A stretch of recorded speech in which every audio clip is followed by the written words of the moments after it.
6장 1절부터 11절입니다. 호세아서 6장 1절부터 11절까지 저와 한 절씩 교독하겠습니다. 구약 1261쪽입니다.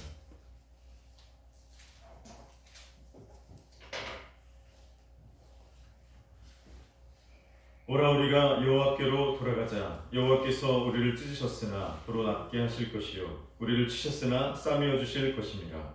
여호와께서 이틀 후에 우리를 살리시며 셋째 날에 우리를 내리시니 우리가 그의 앞에 서리라. 그러므로 우리가 여호와를 알자. 힘써 여호와를 알자. 그의 나타나심은 새벽빛같이 어김없나니 비와 같이 땅을 적시는 늦은 비와 같이 우리에게 임하시리라 하니라.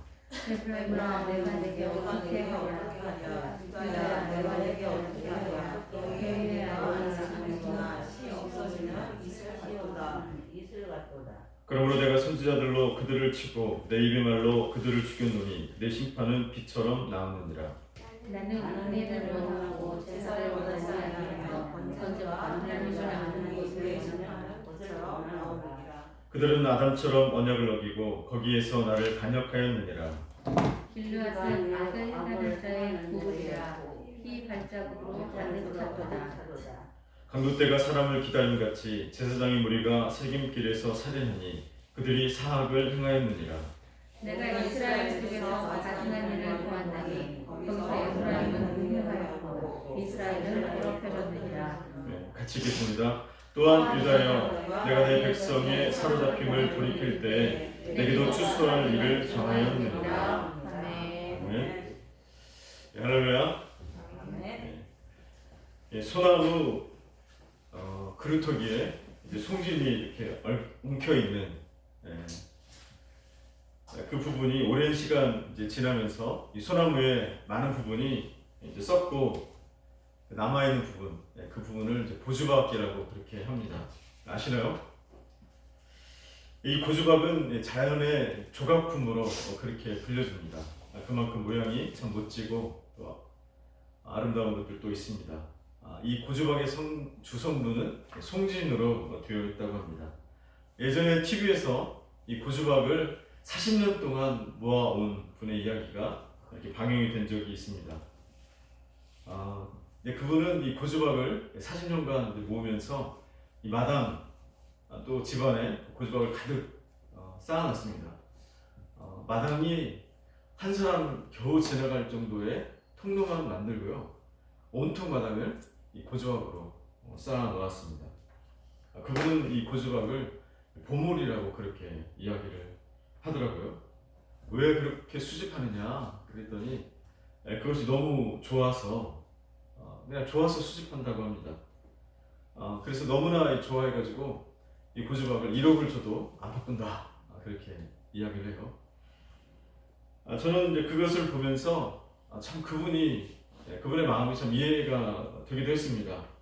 고주박 모양이 참 이제 멋지더라고요.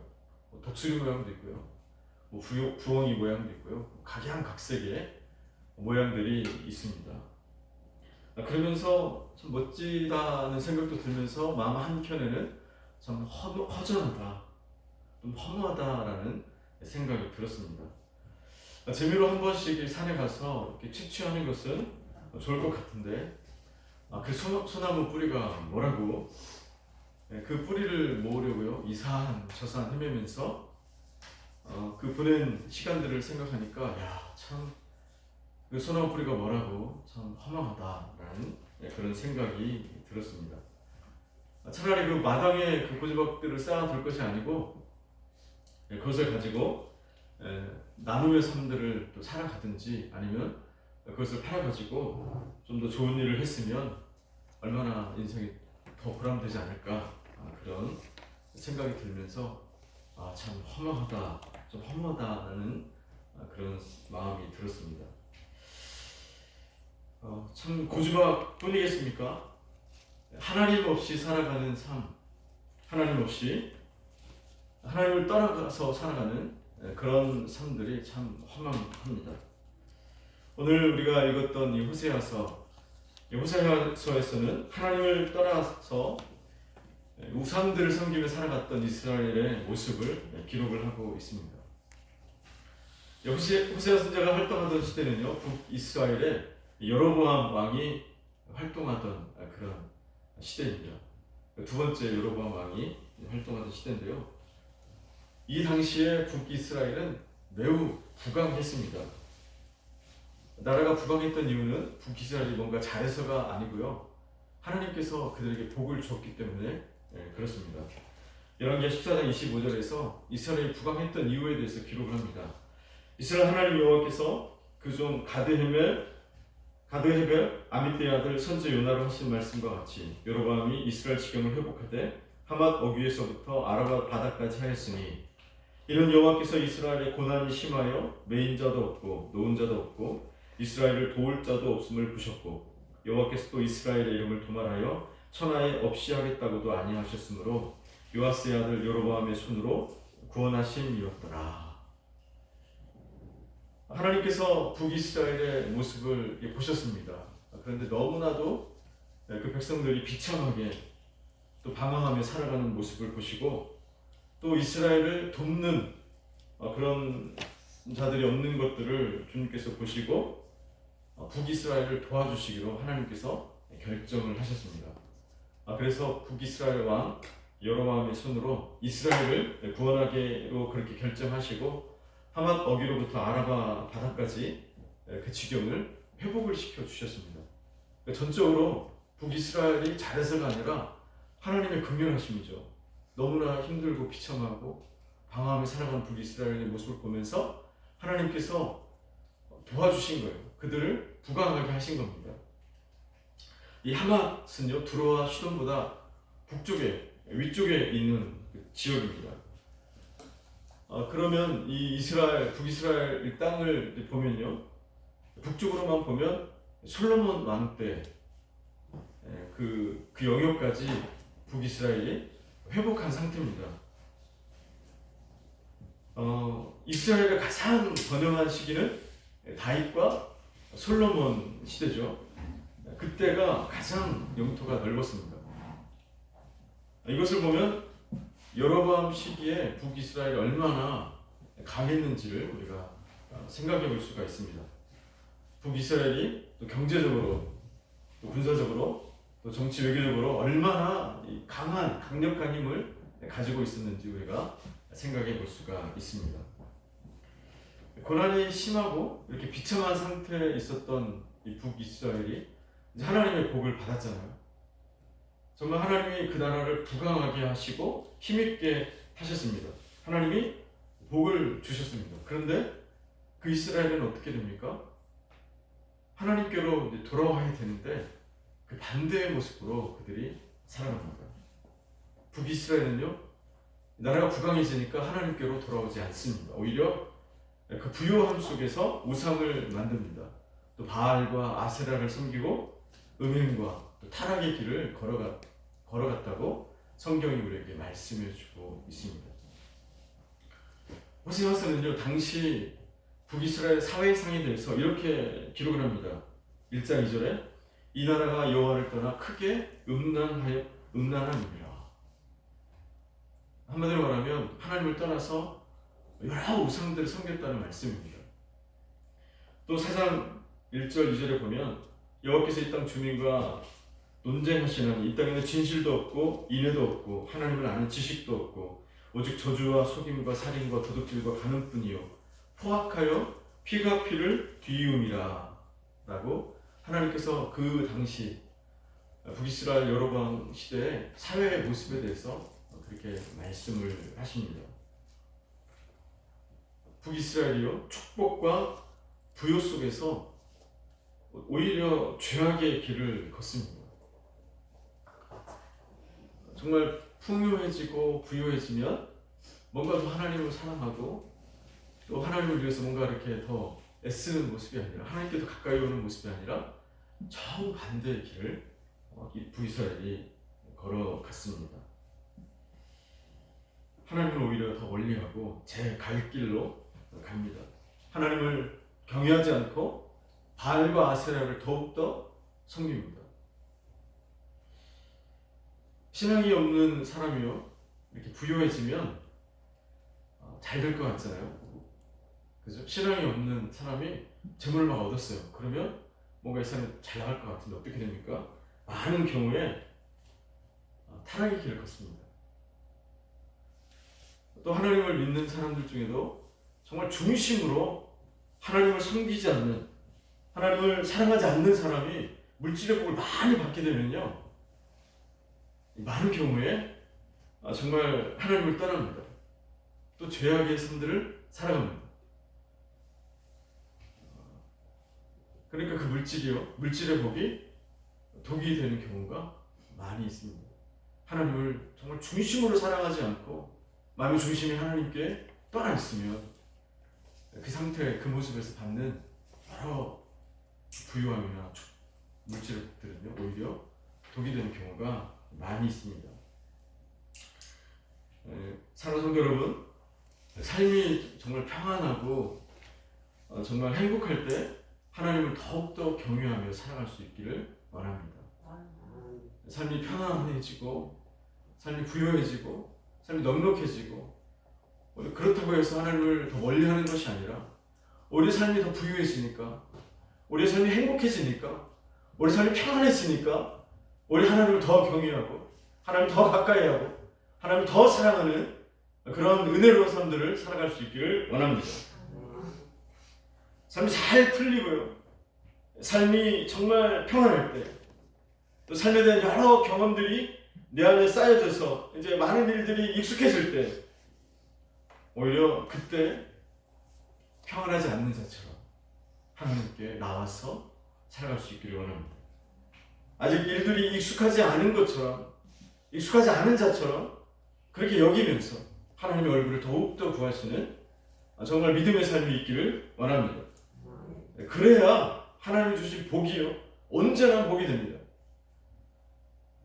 복이 있다고 하나님 떠나고 멀려면요 그 복은 복이 아니라 독이 될 수가 있습니다. 그런데 오늘 말씀을 보니까 은혜가 있습니다.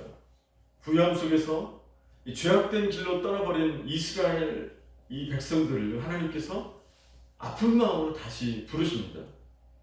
1절에 오라 우리가 여호와께로 돌아가자. 하나님께서 호세아 선지자를 통해서요 이스라엘 백성들을 다시 초청합니다. 오라 여호와께로 다시 돌아가자. 회개죠. 회개가 무엇입니까? 많은 사람들이 회개하면 눈물을 생각합니다. 그리고 눈물 좀 흘리는 거. 맞죠? 회개에는 정말 깊은 눈물이 있습니다. 그런데 그것이 다가 아니고요. 그건 50%입니다. 진정한 회개는 무엇입니까? 자기의 잘못된 삶을 돌이키는 것. 그것이 진짜 회개입니다. 눈물 몇 방 흘리는 것이 회개가 아니라 자신의 전 삶을 이제 돌이키는 것, 완전하게 돌이키는 삶, 돌이키는 모습, 그것이 회개입니다. 선지자는요, 이스라엘이 이제 다른 길에서 돌이켜서 하나님께로 이렇게 본연의 자리로, 본질적으로 있어야 될 그 자리에 돌아오도록 촉구합니다. 사랑하는 성도 여러분, 이렇게 돌아올 수 있다는 것, 이게 은혜입니다. 삶을 돌이킬 수 있다는 것, 그것이 정말 큰 은혜입니다. 돌이키지 않는 것은요, 멸망의 길을 걷는 것과 같습니다. 언제 망할지 몰라요. 지금은 잘 가고 있는 것 같고, 지금 뭐 아무 문제가 없는 것처럼 보이지만요, 사실 하나님의 눈으로 보면 멸망의 길을 걸어가고 있는 거예요. 언제 정말 재앙이나 환란이 임해서요, 언제 끝날지 모릅니다. 현재 이스라엘, 북이스라엘은요, 아까 말씀드렸던 것처럼 국가적인 번영을 이루고 있었습니다. 외교력도 아주 좋았고요, 경제력도 좋았고요, 군사력도 좋았습니다. 열강들이요, 주변의 나라들이 감히 넘보지 못할 그런 상황입니다. 그런데 이 호세아 선지자가 하나님 말씀을 받고 돌아오라고 이렇게 말하는 거예요. 내가 돌아오지 않으면 어려움을 겪게 될 것이라고. 너희가 돌아오지 않으면 결국 이 나라가 망하게 될 것이라고. 호세아가 선지자를 통해서 하나님께서 그렇게 말씀을 하셨습니다. 이 예언의 말씀을 들은 사람들의 반응이 어땠을까요? 아이고 큰일 났다, 돌아가야겠다, 이렇게 생각했을까요? 아닙니다. 지금 뭐 나라가 이렇게 잘 살고 있는데, 지금 아무 문제 없는데, 지금 경제력도 엄청 좋아졌는데 무슨 문제가 있겠냐, 그렇게 생각을 했습니다. 그들은 돌이키지 않았습니다. 호세아 선지자에게 당신이나 잘 살라고 그렇게 말했을 겁니다. 그런데요, 역사적으로 보면 북이스라엘은요, 하나님의 말씀대로 얼마 지나지 않아서요, 아수르에 의하여서 비참하게 멸망을 당하게 됩니다. 돌이켰다라면, 이 호세아 선지자의 말씀을 듣고 돌이켰다라면 정말 하나님의 복을 받아들였겠죠. 그런데 돌이키지 않아서 끝까지요, 죄악된 길을 걸어가자 이제 멸망을 당하게 됩니다.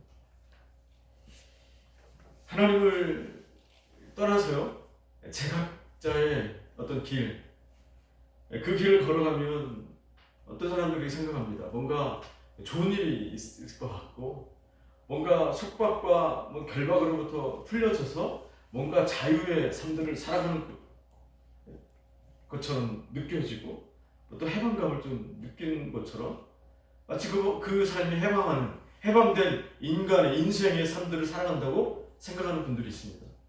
그런데요, 그렇지 않습니다. 하나님을 떠나서 살아가면 뭔가 행복할 것 같고, 뭔가 좋을 것 같고, 해방되고 결박으로부터 벗어나서 그냥 자유롭게 살아가는 것 같은데 삶의 결과는 아니에요. 전혀 반대입니다. 역사가 증명하잖아요. 하나님을 떠나 북이스라엘이 잘 되어야 되잖아요. 그런데 하나님의 예언의 말씀대로 북이스라엘이 멸망하게 됩니다. 아주 비참하게.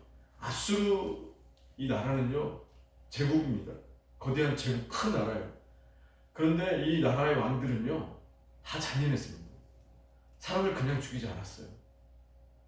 그 당시에 어떤 부족, 이렇게 그런 것들 보면요, 아주 비참한 모습으로 성이 함락된 모습들을 그려놨습니다. 조각해놨어요. 성경은요, 이렇게 말합니다. 죄의 삭은 사망이에요.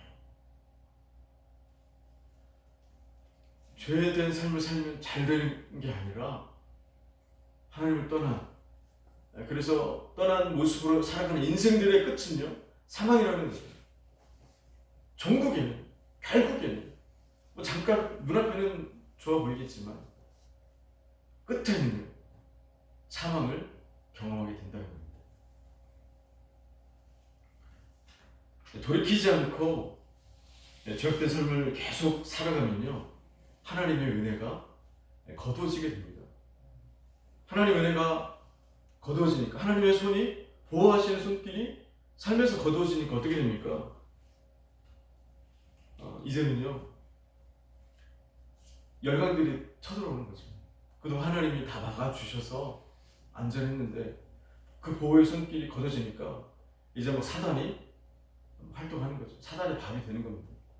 하나님이 막 멸망시키는 게 아니라, 하나님이 막 사람 죽이는 것이 아니라 하나님의 보호의 손길이 거둬지니까 우상을, 바알, 아사레를 막 섬기는 그 나라에 하나님이 더 이상 계실 수가 없으니까 하나님이 떠나시겠죠.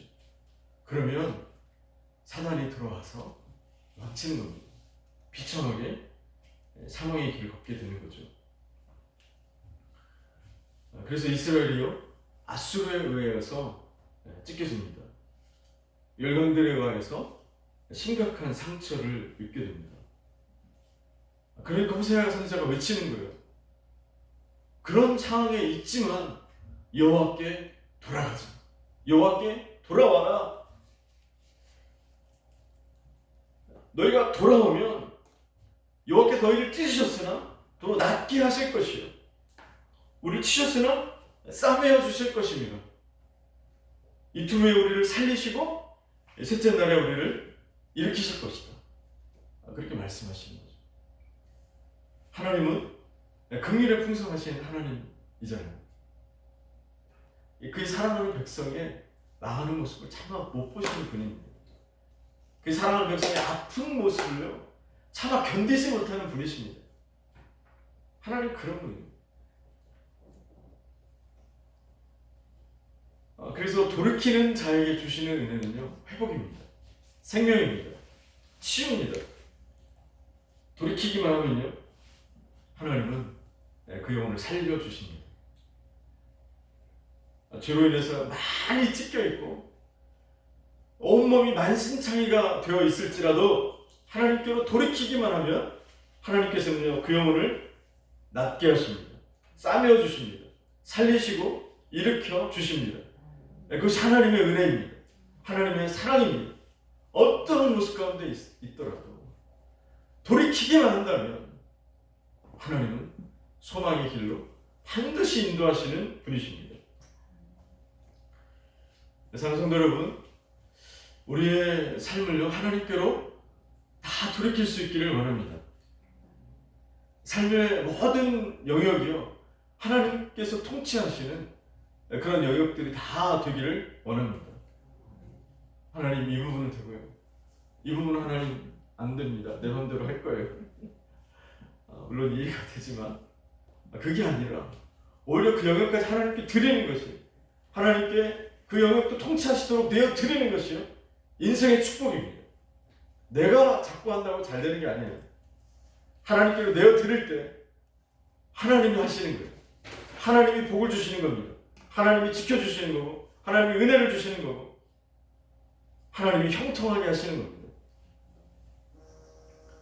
사랑하는 성도 여러분, 우리 모든 영역을 하나님께로 다 돌이킬 수 있는 은혜가 넘치기를 원합니다. 말씀대로 살면요 축복인 거죠. 말씀대로 내 자신을 내어 드리면 하나님 복이 옵니다. 그래서 그건 손해 보는 게 아니에요. 이거 내가 내어 드리면 어떻게 될까?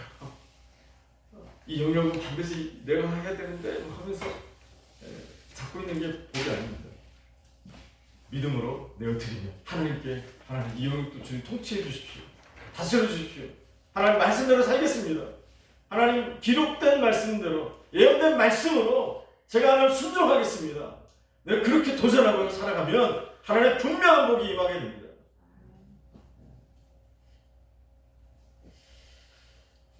호세아 선지자는요 이스라엘 백성들에게 삶을 돌이킬 뿐만 아니라 한 발짝 더 나아가라고 말합니다. 무엇입니까? 우리가 여호와를 알자, 힘써서 여호와를 알자. 이렇게 강조하는 거죠. 하나님을 알자고 강조합니다. 사랑하는 성도 여러분, 하나님의 백성들은요 자신의 삶을 돌이킬 뿐만 아니라 어떤 삶이 있어야 돼요? 하나님을 알기 위해서 힘쓰는 모습이 있어야 됩니다. 회개하는, 돌이키는 삶은 50%예요. 더 나아가야 됩니다. 거기에 더 나아가서 여호와 하나님이 어떤 분이신가 알기 위해서요 힘써야 됩니다. 그것이 하나님께서 원하시는 그리스도인의 모습입니다. 하나님을 알아가는 삶, 이 말씀이요 호세아서의 주제예요. 호세아서에 쓰여진 목적입니다. 많은 분들이 자신의 삶을 돌이키고 회개합니다. 정말 훌륭합니다. 정말 멋집니다. 그런데 더 나아가야 돼요. 많은 분들이 그냥 회개하고 멈춰요. 그러면 50%입니다. 더 나아가야 됩니다. 무엇입니까? 하나님을 알려고 애쓰는 데까지 나아가야 돼요. 힘쓰는 데까지 나아가야 됩니다. 삶을 돌이키는 데서 멈추는 것이 아니라 이제는 힘써서 여호와 하나님을 알아가는 삶, 그 삶으로 여러분 나아가셔야 됩니다. 하나님을 알되 힘써서 아는 그 삶을 하나님 초청하십니다. 힘쓰다라는 말에 어원의 의미가 있습니다. 힘쓰고 용쓰는 그냥 그게 아니라요. 어원의 의미가 있는데 그 원어의 의미는요 이겁니다. 누군가를 쫓아가거나 추적할 때 쓰는 그 동사가 힘쓰다라는 동사입니다. 히브리어 그 원어를 보면요 어떤 누군가를 추적하거나 쫓아갈 때 쓰는 동사 그게 힘쓰다는 원어의 의미입니다. 누군가를 추격해 보셨습니까? 누군가를 쫓아가 보셨습니까? 그때 어땠습니까? 정말 편안하게 이랬습니까? 아니죠. 그때는 어떻게 해야 돼요? 힘써야 됩니다. 애써야 됩니다. 집중해야 됩니다. 또 의지를 가져야 됩니다. 저도 어떤 차들을 뒷주차할 때요 운전자는 긴장하게 돼 있어요. 또 집중해야 돼요. 이 차가 차선이라도 바꾸면 또 차가 끼어들면요 참 어렵습니다. 앞차가 빨리 가면 그 쫓아가려면 참 더 힘써야 됩니다. 사랑하는 여러분, 하나님을 아는 지식은요 어느 날 하늘에서 뚝 떨어지지 않습니다. 근데 가만히 있으면 하나님을 아는 지식들이 이렇게 넓어지고 깊어질 거라고 생각하는데 전혀 아닙니다. 하나님을 알기 위해서는요 힘을 써야 됩니다. 열심을 가져야 됩니다.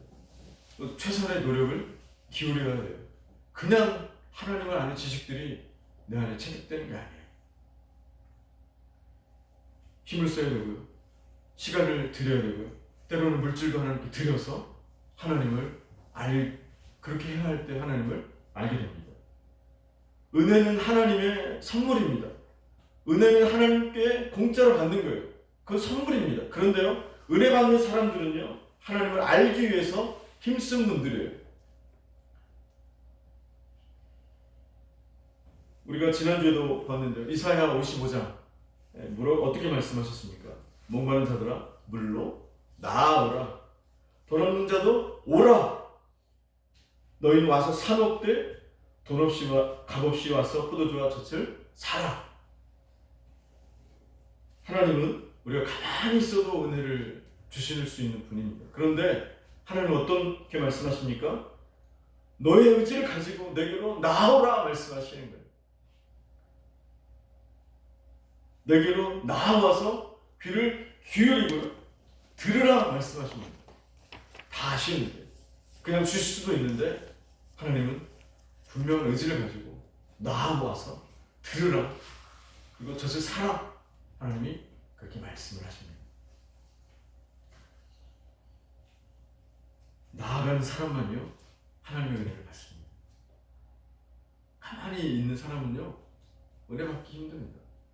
하나님께로 강한 의지를 가지고 은혜를 사모하면서 나아가는 그 사람은 반드시 은혜를 받게 되어 있습니다. 그 사랑하는 성도들이 하나님을 알기 위해서 이렇게 나아갈 때 하나님은 은혜를 주십니다. 3절입니다. 그의 나타나심은 새벽빛같이 어김이 없다라고 하나님 말씀을 하십니다. 새벽에 여명이 찾아오는 것처럼요 하나님 앞에 나아가는 자는 어떻게 됩니까? 하나님을 만나게 된다고 말씀을 하고 있습니다.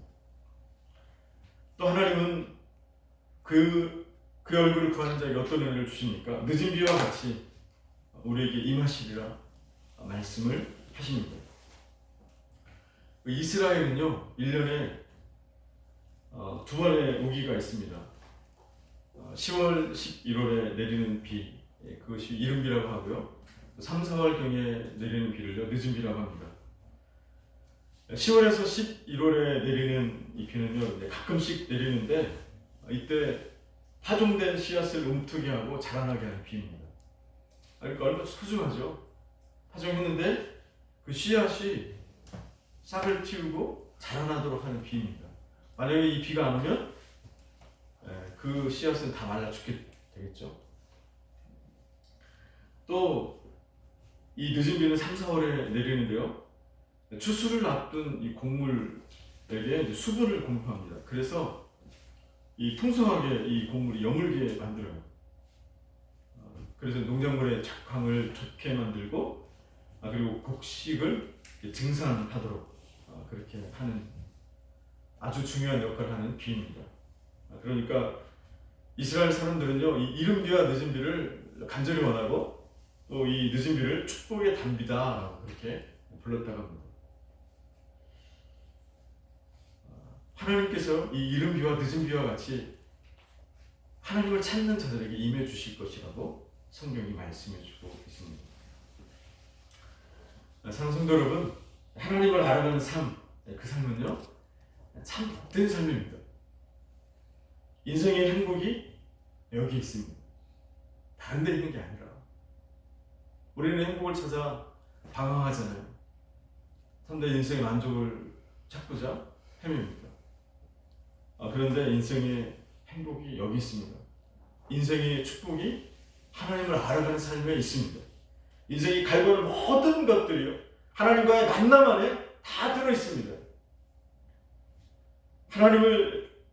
그래서 하나님을 떠난 삶, 그 삶은요 반대죠. 비참하고 불행하고 전국에는 멸망의 길을 걷게 되는 거예요. 사랑하는 성도 여러분, 하나님을 알아가는 삶이 우리 가운데 충만히 있기를 원합니다. 우리 삶을 하나님께로 돌이키길 원합니다. 아직 돌이키지 못한 영역이 있다면 하나님께로 활짝 열어서 하나님의 통치와 다스림이 있기를, 하나님께 돌이키는 은혜가 있기를 원합니다. 삶을 돌이킬 뿐만 아니라요 또한 우리에게 하나님을 아는, 또 새벽빛같이 임하시고 이른 비와 늦은 비와 같이 임하시는 그 하나님을 만나시는 충만한 은혜가 우리 삶 가운데 넘치시기를 원합니다. 기도하겠습니다. 사랑의 하나님 아버지, 오늘 여로보암 시대에 이스라엘의 모습을 보면서 하나님께 삶을 돌이키는 모습과 하나님을 알아가는 삶의 중요성에 대해서 같이 나누었습니다. 하나님, 우리 모든 삶을 하나님께로 돌이킬 수 있게 하여 주시고 또 하나님을 알아가는, 힘써 알아가는 삶을 살게 하여 주옵소서.